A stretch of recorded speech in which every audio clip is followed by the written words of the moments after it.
हर हर महादेव, जय शिव शंभो। सावन के पवित्र मास की सभी को बहुत बहुत बधाई एवं ढेर सारी शुभकामनाएं। आज एकादशी का व्रत, पवित्रता एकादशी, जिस किसी ने भी व्रत करना हो आज के दिन कर सकता है। और कल सावन का लास्ट सोमवार, अंतिम सोमवार, जिस किसी ने भी अपने व्रतों का उद्यापन करना है वो कल के दिन अपने व्रतों का उद्यापन कर सकता है। आज की वीडियो बनाने का मेन शीर्षक यही है कि हमारे घर में अगर ये 4 लोग आ जाते हैं तो हमें गंगा सागर का पुण्य प्राप्त हो जाता है। ये 4 लोग कौन कौन से हैं, वीडियो के माध्यम से मैं आपको ज़रूर बताऊंगा।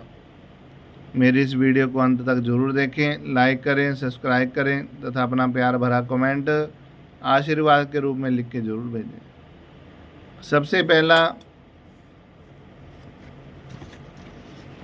जिनको घर में आने से हमें गंगा स्नान का पुण्य प्राप्त होता है वो कौन है? बहन का बेटा। इस बातों का ब्रह्म पुराण में वर्णन आता है कि अगर बहन का बेटा, जिसको हम भांजा कहते हैं, अगर आपके घर में आ जाए जिस किसी दिन भी, ये नहीं कि कोई अवसर पे आए, जब भी कभी आपके घर में आ जाए तो उस दिन समझो आपको गंगा स्नान का पुण्य प्राप्त हो गया। अगर वो आपके घर से कुछ खाकर जाता है तो समझ लेना कि आपको अक्षय पुण्य की प्राप्ति हो गई। इतना महत्व है भांजे का। और जीवन में मामा को भांजे का और भांजे को मामा का जूठा भी नहीं खाना चाहिए। इसलिए इन बातों का विशेष ध्यान रखना चाहिए। दूसरे नंबर पे आता है बेटी का बेटा। बेटी का बेटा जिस दिन भी घर में आ जाए, अपना नाना नानी के घर पे आ जाए, उस दिन समझ लेना कि आपको गंगा स्नान का फल प्राप्त हो गया।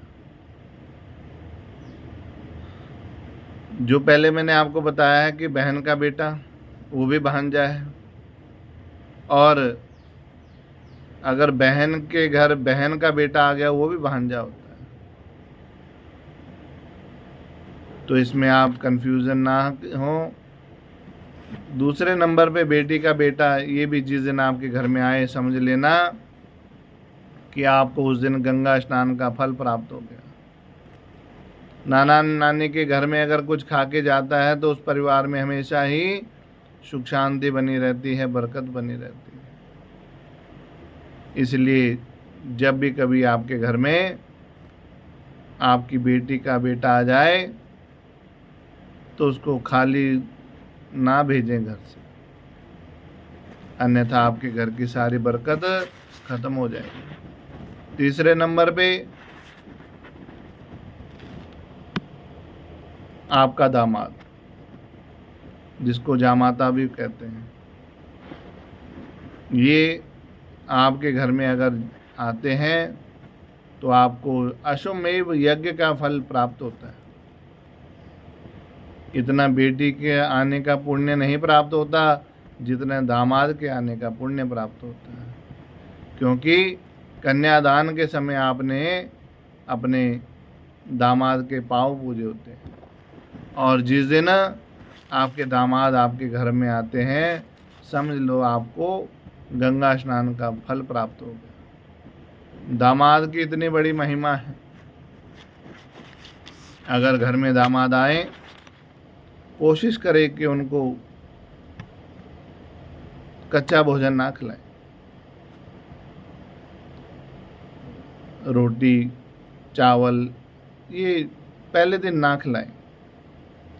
पहले दिन पका हुआ भोजन जरूर खिलाएं, जैसे मालपूड़ा, खीर, पूरी, इन चीज़ों को पहले दिन भोजन जरूर बनाएं। इससे कहते हैं घर में खुशहाली आती है और हमारे पितर भी प्रसन्न होते हैं। चौथे नंबर पे,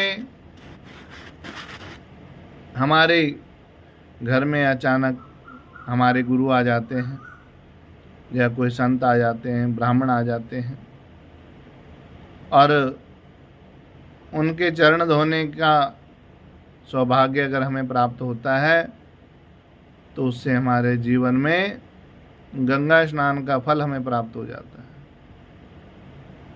क्योंकि गुरु की कृपा के बिना भवसागर पार नहीं होता। इसलिए जब भी हमारे घर में हमारे गुरु आए, ब्राह्मण आए, संत आए, तो उनके चरण पखारने चाहिए, उनको भोजन कराना चाहिए, भोजन के बाद भोजन दक्षिणा देनी चाहिए।